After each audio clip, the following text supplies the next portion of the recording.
जोश और जुनून सिर्फ 15 मिनट, ज्यादा नहीं आपको परेशान करेंगे, सिर्फ 15 मिनट की बात करेंगे, लेकिन थोड़ा जोश और जुनून आपके अंदर दिखना चाहिए, तो बात करने में आनंद आएगा। सुनने वाले भले 10-15 ही हो, लेकिन सुनने वालों में जुनून होना चाहिए, तो बात करने में भी अच्छा लगता है। जय भीम, जय भीम, शाबाश, वेरी गुड। आदरणीय सम्मानित मंच, गांव से पधारे हुए ग्रामीण जनों, माताओं, प्यारे भाइयों बहनों, आप सभी का बाबा साहेब की 131वीं जयंती पर हार्दिक स्वागत है व अभिनंदन। सर्वप्रथम मैं बाबा साहेब का शुक्रिया अदा करना चाहूंगा कि उन्होंने मुझे बोलने का अधिकार प्रदान किया, और उसके बाद मैं शुक्रिया अदा करना चाहूंगा आपके ऊंटखा निवासी पिनडो की बस्ती का कि आपने बोलने का अवसर प्रदान किया। इसके लिए आपका तहे दिल से एक बार और आभार। मैं आयोजन कमेटी को धन्यवाद देना चाहूंगा कि जब हम मिले थे तो एक बात हमने की थी कि आप किसी प्रकार का मंच न रखें और न ही किसी प्रकार का साफा और माला का ये फॉर्मेलिटीज रखें, क्योंकि जब समाज के एकता की बात आती है, समाज में सुधार की बात आती है, तब सब बराबर है, कोई ऊपर नहीं है, कोई नीचे नहीं है।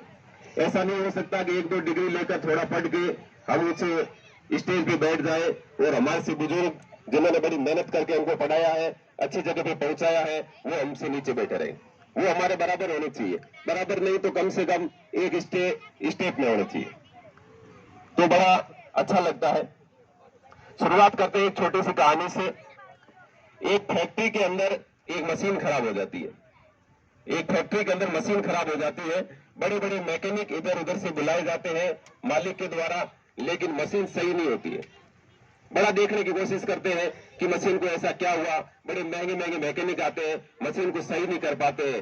उस फैक्ट्री के पास में एक मोटरसाइकिल वगैरह सही करने वाला एक छोटा सा कारीगर रहता है, वो भी सोचता है कि ऐसा मशीन के अंदर क्या है, मैं भी देख के आ जाऊं। वो भी आता है फैक्ट्री के अंदर और कहता है कि मेरे को भी एक बार मशीन देखने दो, कि हमने महंगे से महंगे मैकेनिक बुला दिए, सही नहीं करवा पाए, तो आप क्या करवा पाओगे, तो एक बार देखने तो दो। वो आए, उन्होंने मशीन को 1 घंटे तक देखा, इधर से उधर से, फिर उन्होंने कहा एक हथौड़ा लेके आओ। वो हथौड़ा लेकर आए, जोर से एक जगह पे हथौड़ा मारा और मशीन स्टार्ट हो गई। बड़ा आश्चर्य में पड़ गया कि इतने मैकेनिक महंगे महंगे आए, सही नहीं हुए, एक हथौड़े से कैसे सही हो गया। तो उसने कहा चलो ठीक है, आपका आप कितना पेमेंट करना है हमको बता दो। उन्होंने कहा पेमेंट तो आपको करना पड़ेगा 1000 रुपए। 1000 रुपए सिर्फ एक हथौड़ा मारने के? कि नहीं, हथौड़ा मारने का तो 1 रुपया ही है, लेकिन हथौड़ा किस जगह पर मारा जाए इसके 999 रुपए। हथौड़ा मारने कोई नहीं है, यदि हथौड़ा मारने से सही होता तो मेरे से पहले आप ही मार देते 10-15, कौन मना कर रहा था आपको। उसी तरीके से समाज के अंदर समस्याएं बहुत सारी है, समस्याओं में कोई कमी नहीं है, लेकिन सबसे जो महत्वपूर्ण समस्या है वो अशिक्षा की है। हम बहुत अशिक्षित है। जो एक क्वालिटी रेशियो हमारे भीतर होना चाहिए वो नहीं है। ज्यादातर आपको छोटी छोटी सर्विस में दिखेंगे, लेकिन एसडीएम है, RS, IAS officer, IPS officer ऐसे नहीं दिखाई देंगे। मेरा योगाराम जी से बात हुई तो मैंने उनसे पूछा था कि ऊंटखा में कितने घर है, उन्होंने बताया 150 घर है। अच्छा, और लगभग कितनी जनसंख्या होगी, उन्होंने आईडीए से काफी बताई। मैंने नौकरी में कितने हैं कि 4-5 जने, सिर्फ 4-5 जने। देश को आजाद हुए 70 साल से ऊपर हो गए, 70 जने नौकरी में नहीं है, ये हमारे लिए शर्मनाक बात है। इससे शर्मनाक क्या हो सकती है, जबकि आप बाड़मेर से टच में हो, बिल्कुल बाड़मेर के पास में हो, आप चाहे जिस कॉलेज के अंदर एडमिशन ले सकते हो।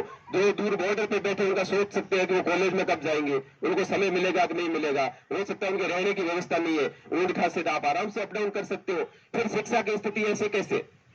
बाबा साहेब ने कहा था कि यदि आप दुखों से मुक्ति चाहते हो तो आपको लड़ना पड़ेगा, और लड़ने के लिए आपको पढ़ना पड़ेगा, और आप बिना पढ़े लड़ने गए तो आपको दुनिया की कोई ताकत जीता नहीं सकती, आपकी हार निश्चित है। पढ़ना पड़ेगा आपको। इसलिए आप बैठे बुजुर्गों से और युवा पीढ़ी से भी कहूंगा कि भले एक समय का खाना खाना पड़े, खा लीजिए, लेकिन पढ़ाई जरूर कीजिए, क्योंकि सभी समस्याओं की जो जड़ है वो अशिक्षा है। यदि आप शिक्षित हो जाओगे तो 100% सुधार आने शुरू हो जाएंगे।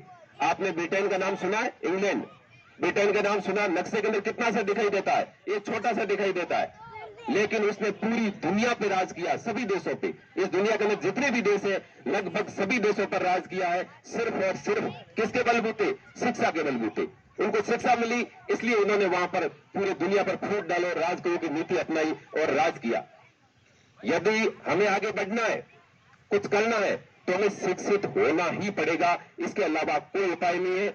और कैसे मिलेगी शिक्षा, मैं आपको उदाहरण के द्वारा बता सकता हूं कि ऐसे कई सारे एग्जाम्पल भरे पड़े हैं कि हम सुधार आसानी से कर सकते हैं।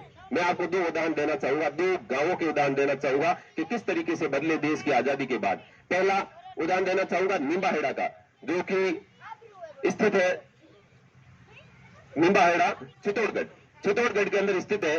वहां पर जेके ने सीमेंट की फैक्ट्री खोली सबसे पहले, और वहां पर सीमेंट की फैक्ट्री खोली गई तो उसने ढूंढा कि गांव के अंदर ऐसे लोग कौन से जिनकी चलती है गांव में। उन लोगों को खोजा और उनसे मिलकर उनको दलाल बनाया और कहा कि तुम 10वीं और 12वीं में पढ़ने वाले और ऐसे गांव के लोगों को भेजो जो सस्ते मजदूर के रूप में मिल सके। उन्होंने दलाली का काम किया और पूरे गांव को झोंक दिया उस फैक्ट्री के अंदर। आज आप देखोगे तो वहां बीमारियों का घर बना हुआ निम्बाहेड़ा, जहां श्वास के रोग के लोग मिलेंगे, कई तरह के रोग, और युवा पीढ़ी पूरी नशे के अंदर है और बहुत हालात खराब है। ये सिर्फ गांव के कुछ लोगों ने अपने फायदे के लिए, निजी फायदे के लिए पूरे गांव को बर्बाद कर दिया, सिर्फ अपने छोटे से फायदे के लिए। दूसरा मैं आपको उदाहरण देना चाहूंगा बामनवास का, जो कि सवाई माधोपुर के अंदर स्थित है। वहां पर पूरे गांव के अंदर कोई ज्यादा जनसंख्या नहीं है, लेकिन वहां पर 150 आईएएस और एसडीएम है। 150 आईएएस और एसडीएम, कलेक्टर और एसपी, पुलिस के अफसर। जब वहां त्योहार होता था, जब लाल बत्ती लगती थी, तो कहा जाता है कि लाइन लग जाती थी लाल बत्ती के अंदर पूरे गांव के अंदर। जब वहां से मुझे इन्होंने सर्च किया कि ऐसा इस गांव के अंदर क्या किया, देश की आजादी के बाद में 150 आईएएस और एसडीएम बने, बाकी सर्विस में खूब सारे, लेकिन आईएएस और एसडीएम बन गए 150 जने, ऐसा क्या किया। तो वहां बहुत सारे मैंने इंटरव्यू पढ़े, उसमें बताया मेरे को, और मैंने उनको महसूस किया पढ़ के वास्तव वो कमी। उन्होंने उसमें इंटरव्यू में एक जने ने लिखा, वहां के जो कलेक्टर बने हुए थे, उन्होंने लिखा कि हमारे पिताजी ने हमारी सफलता के लिए, उच्च डिग्री हासिल करने के लिए जमीनें बेच दी, सिर्फ पढ़ाई के लिए। आप बताइए, आप में से ऐसे कितने लोग हैं या बुजुर्ग बैठे हैं जिन्होंने पढ़ाई के लिए जमीन बेची हो? पढ़ाई के लिए जमीन बेचने वाले कितने हैं?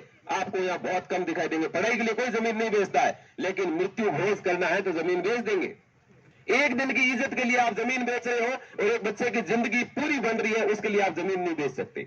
मैं ये नहीं कहता जमीन बेचे, मेहनत करके पढ़ाए, लेकिन ऐसी स्थिति उत्पन्न हो कि उसे एमबीबीएस की डिग्री करनी है लेकिन पैसे नहीं है, आप जमीन बेच सकते हो। कल डॉक्टर बन के वापिस जमीन खरीद लेगा।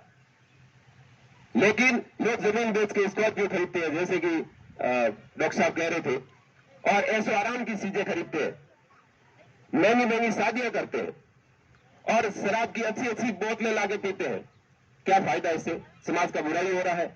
बहुत सारी शराब पर भी बात हुई तो डॉक्टर साहब मुझे याद आ गई, एक मेरे दादाजी अक्सर मुझसे कहा करते थे कि जो डूबा है इस बोतल में, जो डूबा है इस बोतल में उभरेगा नहीं अपनी जिंदगी में। लाखों करोड़ों डूब गए इस बंद बोतल के पानी में। लाखों करोड़ों लोग डूब गए इस बंद बोतल के पानी में। लोग पीते हैं, अपने तरीके से पीते हैं, तो पीते भी उन पर दुनिया चलती है, लेकिन कम से कम वो गरीब लोग जो दिन भर मजदूरी करके, एक मजदूर 300 रुपए कमा कर लाता है, फिर वापस घर आके आप 200 रुपए की दारू पी जाते हो, तो फिर कमाते क्यों? ऐसी कमाई किस काम की? आपका बेटा आपसे बिस्किट मांगता है, आपके पास बिस्किट लाने के पैसे कोई थप्पड़ मार देते हो, लेकिन दारू पीने के लिए आपके पैसे हैं। कितना खर्चा है? एक आईएएस और आरएएस बनने के लिए सिर्फ मेरे हिसाब से 10,000 की किताबें बड़ी मुश्किल से आती है, लेकिन आप 10,000 का नुस्खा एक महीने में दारू पी जाते हो। यदि आप इस तरीके से रहोगे तो किसी और जमीनें बिक रही है। मैं मेरे गांव के अंदर देखता हूं कि एक समय ऐसा था कि पूरा बाबेरू गांव था जो मेघवालों की जमीन थी, और वहां मेघवालों के प्लॉट थे। आज दुकानें होती तो 10,000 रुपए मंथली किराया मिलता, लेकिन सारी जमीनें लोग बेच चुके हैं मृत्यु भोज के पीछे और खर्च के पीछे और बाल विवाह के पीछे और न जाने अपने शौक पूरे करने के लिए। और वो दिन दूर नहीं है जब वापस गुलामी के आएंगे, क्योंकि यदि आपके पास जमीन नहीं होगी और तो आप करोगे क्या? नौकरियां तो है नहीं, प्राइवेटाइजेशन हो रहा है चारों तरफ से, हर तरफ से बिक रही है सारी चीजें, कहां से आपको नौकरियां मिलेगी? जब नौकरी नहीं होगी तो आप क्या करोगे? आपके पास एक ही उपाय था, खेत की तरफ जाओगे। खेत तो पहले आपने बेच दिए, तो आपके बाप दादों ने बेच दिए, आप क्या करोगे? आपके पास कोई रास्ता नहीं होगा, वापस उन्हीं खेतों के अंदर मजदूरी करने जाना पड़ेगा जो कभी आपके थी, कभी आपका अधिकार था, उत्तर जाकर मजदूरी करनी पड़ेगी। इसके अलावा आपके पास कोई रास्ता नहीं होगा। क्यों बेच रहे हो आप जमीन खरीद सकते हो तो खरीदिए। यदि आपके बाप लगता जमीन बेचते रहिए, स्कूल बनाने की, पूनरों की बस्ती की जगह नहीं होती, किसी के पास जमीन थी तब आपको जमीन दी है, इतनी बड़ी स्कूल बनी है, अब बना के देख लो। अब बना के जमीन देख लो, और आज से 15 साल बाद में किसी मेघवाल को स्कूल बनानी हो अपने गांव के नाम की, तो बना के देख लेना, जमीन होगी नहीं, बनाओगे किस पे? सब जमीनें बेच रहे हैं। जहां भी मैं देखता हूं बड़ा दुख होता है, बड़ा दुख होता है। अभी हाल ही में एक गांव में उदाहरण देखने को मिला, एक व्यक्ति ने जमीन बेची 10 लाख के अंदर और खरीदी जाग ने, उसने जमीन बेची और उससे बनाया अपने लुगाई की तिमड़िया, और थोड़ी बहुत पैसे इधर उधर फेंक करके मजे किए, और एक बढ़िया मोटरसाइकिल 8 लाख हो गए पूरे। और जिस जाग ने खरीदी उसने वहां पे बनाए 3 कमरे और ईंटों की फैक्ट्री शुरू कर दी, और आज वहां पे 20,000 कमा रहा है। वो बेच के तिमड़िया करे, क्या करेगा तिमड़िया? वो चाटेगा क्या?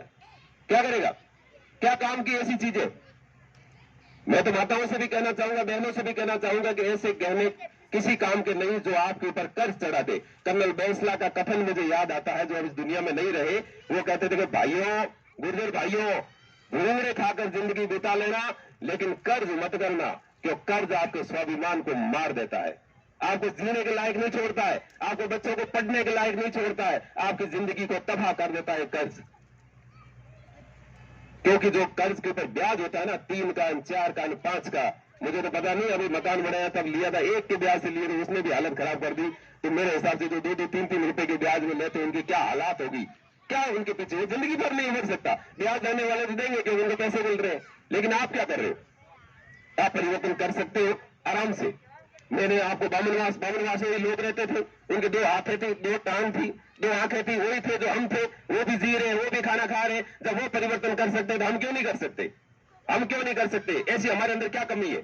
जब वो सुधार कर सकते हैं, देश की आजादी के बाद 150 एडीएम दे सकते हैं, हम कम से कम 50 नौकर तो दे दे, प्रत्येक घर में एक नौकर तो दे दे। इसके लिए हम प्रयास कर सकते हैं। अब बात आती है कि इतने सारे पैसे कहां से लाए, तो मैं आपको बता दूं कि अम्बेडकर कम से कम 19 अम्बेडकर छात्रावास है राजस्थान के अंदर, और 60 प्री मैट्रिक छात्रावास है जो एग्जाम के द्वारा स्कॉलरशिप पे लड़के पहुंचते हैं। 319 कस्तूरबा आवासीय विद्यालय है जहां पे लड़कियों को भेजा जा सकता है। कम से कम 276-78 विवेकानंद स्कूल है जो क्वालिटी की पढ़ाई और बहुत कम फीस के अंदर पढ़ाई होती है। टोटल लगभग 665 स्कूल SC/ST के लिए है जहां पे आराम से आप फ्री में एडमिशन कराकर फ्री में पूरा पढ़ाई करा सकते हो। पर बड़ी विडंबना है कि उसके अंदर 50% आवासीय विद्यालय खाली पड़े हैं। डॉक्टर साहब, 50% आवासीय विद्यालय खाली पड़े। आप जाकर देख लीजिए, आप देखना है तो आप बॉर्डर एरिया के पड़े हैं, वहां पर भी देख सकते हैं। बहुत सारे, जब हमने रिसर्च किया इसके ऊपर तो देखने को मिला कि 50% जो आवासीय विद्यालय और धीरे धीरे बंद हो जाएंगे जब उनको आप नहीं भेजोगे तो किस काम के वो? आप कम से कम, मैंने प्रण किया है कि मैं हर साल कम से कम 3 बच्चों को आवासीय विद्यालय के अंदर भेजूंगा, और पिछले 5 साल में 15 बच्चों को मैं भेज चुका हूं। 15 बच्चे पढ़ रहे हैं जो मेरी लिस्ट के अंदर शामिल है। मैं कहीं से भी ढूंढ के भेजूं, लेकिन 3 बच्चों को करना क्या है? सिर्फ 100 रुपए का फॉर्म के पैसे लगते हैं। क्या हम 100 रुपए किसी के ऊपर खर्च नहीं कर सकते? और उसके बाद में सब कुछ फ्री, आने का सरकार भाड़ा फ्री देती है, जाने का फ्री देती है। कम से कम 30,000 रुपए मंथली सरकार खर्च करती है आवासीय विद्यालयों के अंदर, लेकिन किसी को पता ही नहीं है। मैंने टारगेट कर रखा है कि मेरे घर के प्रत्येक घर से एक टारगेट उठा रखा है कि कम से कम एक बच्चे को भेजूं और प्रत्येक घर में एक नौकरी। एक समय था जो मेरा जो भिखारी मेघोड़ों की ढाणी है, लगभग काफी लोग शराब पीते थे, लेकिन हमने प्रयास किया। सबसे पहले हमने तय किया कि मैं खुद नहीं पीऊंगा, और उसके बाद में एक घर पे एक व्यक्ति को पकड़ा, और धीरे धीरे आज सिर्फ जहां 20 जने थे उसमें से सिर्फ 2 जने बच्चे हैं शराबी, 2 जने। और उनसे भी हमको कोई परेशानी नहीं है, उनसे भी हमको कोई परेशानी नहीं, अपना लेते हैं, सो जाते हैं, कोई दिक्कत वाली बात नहीं है। लेकिन ये सुधार आपको लाना पड़ेगा, नहीं तो ये बड़ा आने वाले समय में विकट परिस्थितियां। आप एग्जाम्पल थोड़ी देर पहले अपने पंडाल के अंदर भी देख रहे थे, ये दिन दूर नहीं है। आज 1 है, कल 15 आपको नजर आएंगे। प्रोग्राम करना आपके लिए मुश्किल हो जाएगा यदि आप अपने भीतर ये सुधार नहीं लाओगे। सुधार लाना ही पड़ेगा। आप किस तरीके से लाते हो? क्योंकि हमें खुद पर विश्वास नहीं होता। सबसे बड़ी दिक्कत है कि हमें खुद पर विश्वास नहीं होता। हाथी को आपने देखा होगा, एक पतली सी रस्सी से बंधा हुआ होता है। क्यों बंधा हुआ होता है? वो चाहे तो पेड़ को उखाड़ के फेंक सकता है, लेकिन पतली रस्सी से क्यों बंधा हुआ है? क्योंकि जब बचपन में उसको बड़ी जंजीर से बांधा जाता है, वो खूब प्रयास करता है तोड़ने का, लेकिन तोड़ नहीं पाता है। जब उसे लगता है कि अब मैं तोड़ नहीं सकता, तो महावत उसको पतली रस्सी से बांध देता है, और उसके बाद में जिंदगी भर पतली रस्सी से बंधा हुआ रहता है। हम उसी तरीके से बंधेंगे। हमको पता है कि मूर्ति बहुत खराब है, फिर भी करते हैं। हमको पता है बाल विवाह से बहुत सारे प्रॉब्लम है, हम फिर भी करते हैं। हमें पता है कि लड़की की जल्दी शादी करने से बहुत नुकसान है, फिर भी करते हैं। हमें पता है कि ये शादी के महंगे महंगे आइटम लाकर हम शादी करते हैं, इससे नुकसान है, फिर भी हम करते हैं, क्योंकि हम उन परंपराओं से बंधे हुए हैं जो तोड़ नहीं सकते। परिवर्तन बड़ा दुखदायी होता है, बहुत मुश्किल काम होता है परिवर्तन करना। सबसे ज्यादा दुख और दर्द परिवर्तन के अंदर ही होता है। यदि आप चाहो तो कर सकते हो, क्योंकि परिवर्तन के अंदर दुख होता है। किसी ने ठीक ही कहा है, तकलीफ होती है, परिवर्तन होगा, वहां तकलीफ होगी। यदि तकलीफ को झेलोगे तो आज नहीं तो कल आपका जरूर अच्छा होगा। दूसरी बात, संतोष जी जैसे कह रहे थे आपको कि स्वाभिमान बहुत जरूरी है। एक मनुष्य का आप हार समझ सकते हो, जिंदगी का जन्म और मृत्यु, जीवन और मृत्यु का सवाल बन सकता है। जिस इंसान के अंदर स्वाभिमान नहीं है वो किसी भी काम का नहीं हो, किसी के काम का नहीं, न समाज के काम का है, न परिवार के काम का है, न देश के काम का है। स्वाभिमान होना चाहिए आपका, अपने समाज के प्रति, अपने देश के प्रति हर प्रकार का स्वाभिमान आपके भीतर होना चाहिए। बाबा साहब ने कहा था कि 100 दिन बकरियों की तरह जीने से बेहतर है कि आप एक दिन जियो मगर शेर बनकर जियो। आपके भीतर इतना जुनून होना चाहिए, भले आप एक दिन जिए लेकिन शेर बनकर जिए। यहां जितने अभिभावक बैठे हैं उनके लिए भी छोटी सी 2 बातें कहना चाहूंगा। हम प्रकृति से सीख सकते हैं। आपने बाज को देखा होगा जो आकाश में सबसे ऊंचाई पे उड़ता है, वो किस तरीके से बाज बनता है, इतनी ऊंचाई पर कैसे उड़ता है। जब बाज मादा अपने बच्चे को जन्म देती है तो उसके जन्म देने के तुरंत बाद अपने पंजों से पकड़ती है और आकाश में उड़ जाती है, 9 किलोमीटर की ऊंचाई पर जाती है और 9 किलोमीटर की ऊंचाई पर जाकर अपने बाज के अपने बच्चे को छोड़ देती है नीचे, और फिर जस्ट उसके ऊपर ऊपर चलती रहती है नीचे की साइड में। जब आधा किलोमीटर उसे पता है बच्चा गिर जाएगा, जमीन पर मर जाएगा, तब उसको पंजों से वापस पकड़ती है और लेकर वापिस आकाश में उड़ती है। और ऐसा तब तक करती रहती है जब तक कि उसका बच्चा की आंखें मजबूत नहीं हो जाए, जब तक उसके पंख खुलने नहीं, क्योंकि जब परेशानी होता है, जब उसे मरने का डर होता है, तभी सबसे ज्यादा विकास होता है, जीवन की समझ भी आती है और उसके अंदर वो आता है, तब जाके पक्षियों का बेताज बादशाह कहलाता है। जब पक्षी इतने समझदार है, हम क्यों नहीं समझ रहे?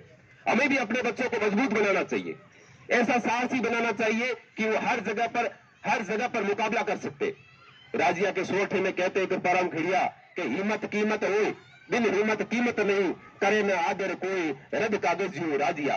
साहसी व्यक्ति की ही कदर होती है। यदि आपके अंदर साहस नहीं है तो आपको रद्दी टोकरी में, जैसे रद्दी कागज होता है टोकरी में कैसे फेंक दिए जाते हो, वैसे आपको भी साइड में कर दिया जाएगा। साहस बहुत जरूरी है और परिवर्तन भी बहुत जरूरी है।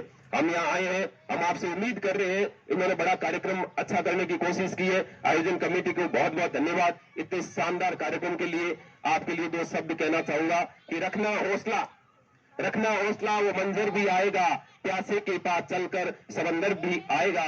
थक कर न बैठना ऊंडखा वासियों, मंजिल भी मिलेगी और मिलने का आनंद भी आएगा।